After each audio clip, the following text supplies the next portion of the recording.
द्विध्रुव को विद्युत क्षेत्र में घुमाने में किए गए कार्य के लिए व्यंजक ज्ञात करना है। तो सबसे पहला काम एक समान विद्युत क्षेत्र। एक समान विद्युत क्षेत्र इसके परिणाम दिशा बराबर एक समान विद्युत क्षेत्र कहलाता है। अब एक इन पर दो बल कार्य कर रहा है। कौन कौन से बल कार्य कर रहा है?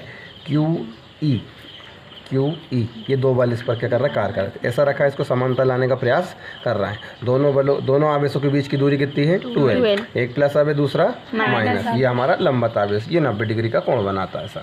ठीक है, कितने डिग्री कोण बनाता है? 90 डिग्री का। तब और ई कौन सा क्षेत्र? हमारा विद्युत क्षेत्र। तो हम यहाँ पे लिखेंगे द्विध्रुव पर लगने वाले तो कौन सा बल लगेगा? प्रत्यानयन बल। बलयुग्म का आघूर्ण। क्या होता है? टाउ बराबर पी साइन थीटा। टाउ बराबर पी साइन थीटा। अब इसे समीकरण 1 मानेंगे। अब इस पर क्या हो रहा? द्विध्रुव पर अल्प कोण डी थीटा से घुमाने में किया गया कार्य बराबर क्या होता है? कार्य बराबर बल इंटू विस्थापन। तो है ना, तो यहाँ पे क्या है अपने पास? डी डब्ल्यू बराबर टाउ डॉट डी थीटा, बल इंटू विस्थापन थीटा, है ना पूरा। इसको समीकरण 2 क्या लिखेंगे यहाँ पे? समीकरण 1 का मान समीकरण 1 का मान 2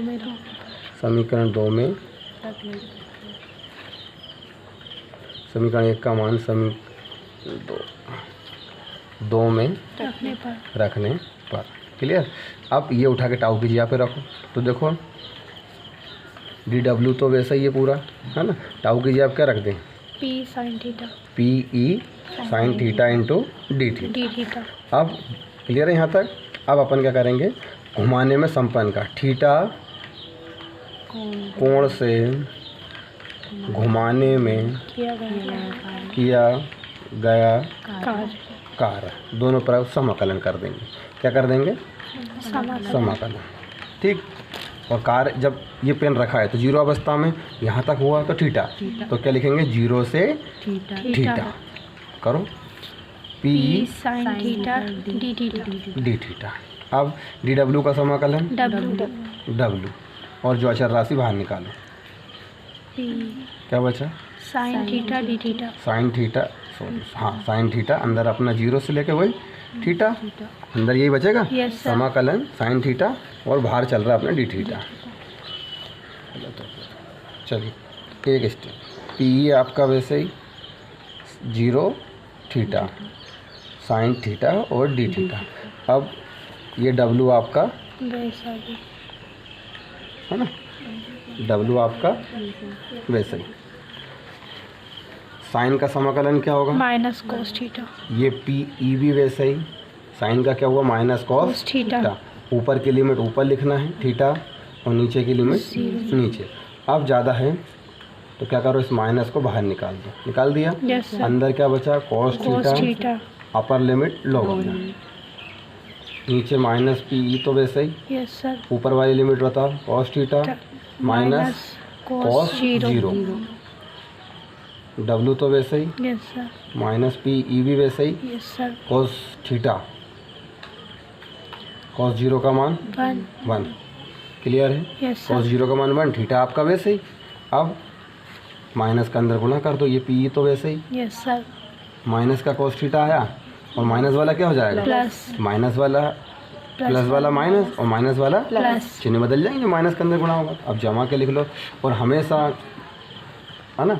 अब इसको जमा के लिख लो तो पी ई वैसे ही प्लस का बना गया या माइनस का कोस थीटा पीछे गया। अब इसमें अपन ने 3 स्थिति करनी है।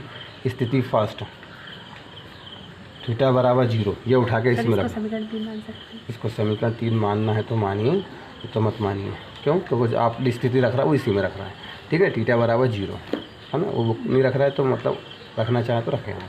यहाँ लिख दो समीकरण 3 में, ठीक है। W तो आपका वैसे ही, PE वैसे ही 1 माइनस थीटा की जगह कितना रखना हमें 0 cos 0 डिग्री। बताइए PE वैसे ही, cos 0 का मान कितना होता है 1, 1 में से 1 गया 0 0 आ गया, यस सर तो 1 में से 1 गया 0, और ये इसका 0 में गुणा हुआ तो पूरा 0।